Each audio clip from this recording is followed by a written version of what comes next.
नमस्कार प्रिय छात्रों, आज हम थर्मोडायनेमिक्स के नियमों के बारे में स्टडी करेंगे।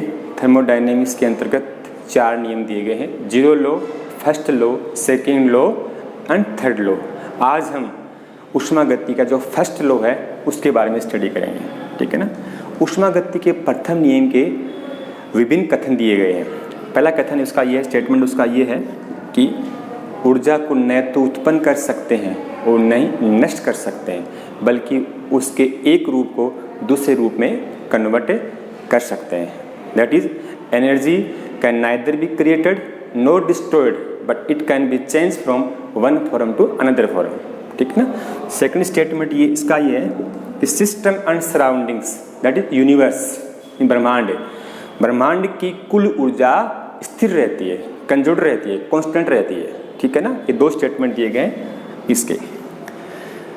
जो प्रथम नियम है ना, ये केवल एक्सपीरियंस किया गया है, ठीक है ना। इसका कोई थ्योरेटिकल प्रूफ नहीं है, यानी इसके जो भी स्टेटमेंट्स हैं उनको उनकी जो है ना मान्यता, उसको जस्टिफाई करने के लिए डिफरेंट टाइप की अवधारणाएं दी गई हैं। तो सबसे पहली अवधारणा पढ़ते हैं हमने पढ़ा है अभी कि ऊष्मागति के प्रथम नियम के अनुसार ऊर्जा को न तो उत्पन्न कर सकते, नहीं नष्ट कर सकते, बल्कि उसके एक रूप को दूसरे रूप में कन्वर्ट कर सकते हैं, ठीक है ना। इसका मतलब क्या है कि ऊर्जा का यदि एक रूप खर्च होता है तो उसके लगभग बराबर मात्रा में दूसरी ऊर्जा उत्पन्न होती है, ठीक है ना। ये पहला पॉइंट है। इसको हम एक एग्जाम्पल द्वारा एक्सप्लेन करेंगे कि ऐसा वास्तव में होता है कि एक रूप में ऊर्जा का खर्च हुई तो क्या उसी मात्रा में ऊर्जा का दूसरा रूप प्राप्त होता है, ठीक है ना। देखिए आप, हमने 1 मोल वाटर लिया, 1 मोल वाटर लिया, उसमें हमने इलेक्ट्रिक करंट पास किया, विद्युत धारा पास की हमने, तो क्या हो गया, तो ये डिकम्पोज हो गया। वाटर मॉलिक्यूल है वो क्या हो गया, डिकम्पोज हो गया, टूट गया।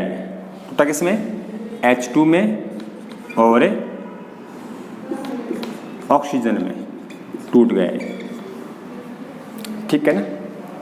तो ये क्या, इसमें क्या देखा गया था कि इस 1 मोल वाटर मॉलिक्यूल को H2 और O2 में ब्रेक करने के लिए इलेक्ट्रिकल जो एनर्जी है वो होती है 285.8 जूल, किलो जूल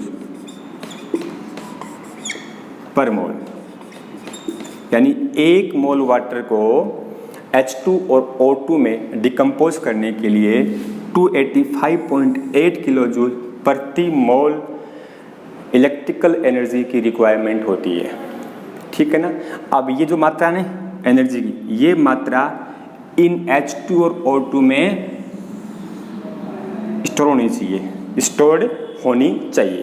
क्यों होनी चाहिए, क्योंकि यदि हम क्या करते हैं, इसको वापस हमने क्या किया, H2 और O2 से हमने वापस जब 1 मोल वाटर बनाया तो इसमें क्या हुआ, इसमें वापस 285.8 किलो जूल प्रति मोल हीट है वो इवोल्व हुई, निकली, उत्पन्न हुई। पहले क्या थी, पहले थी इलेक्ट्रिकल एनर्जी थी, इलेक्ट्रिकल एनर्जी जो काम आई थी तोड़ने के लिए ना, किसको, H2O को। वो एनर्जी कहाँ गई, वो एनर्जी H2O2 के पास आ गई और उसका क्या किया, उस एनर्जी को उसने क्या किया, वापस जब ये इसमें कन्वर्ट हुआ तो इस एनर्जी को उसने हीट के रूप में, हीट एनर्जी के रूप में इसको इवोल्व कर दिया। तो मतलब क्या हुआ कि क्या होगा, एनर्जी की one form convert into equivalent amount of the other form, ये यहाँ पर प्रूव हो गया, ठीक है ना। सेकंड जो स्टेटमेंट का जो है ना अजम्पशन का, वो ये है कि एक perpetual motion machine, perpetual motion machine, शाश्वत गति की मशीन, मोशन मशीन, हेल्महोल्ट्ज ने बताया कि एक परपेचुअल मोशन मशीन है उसका निर्माण संभव नहीं है, ठीक है ना। अब हम पढ़ेंगे कि ये परपेचुअल मोशन मशीन क्या होती है, शाश्वत गति मशीन क्या होती है। ये एक ऐसी मशीन है जो कि बिना एनर्जी एक्सपेंड किए ही कार्य कर सके, यानी ऊर्जा खर्च ही नहीं हुई और वो कार्य कर रही है, ऐसा पॉसिबल नहीं है। यानी यदि ऐसा पॉसिबल होता तो परपेचुअल मोशन मशीन का निर्माण संभव होता। तो यहाँ पर ये बात क्या हो गई, फेल हो गई, ठीक है ना।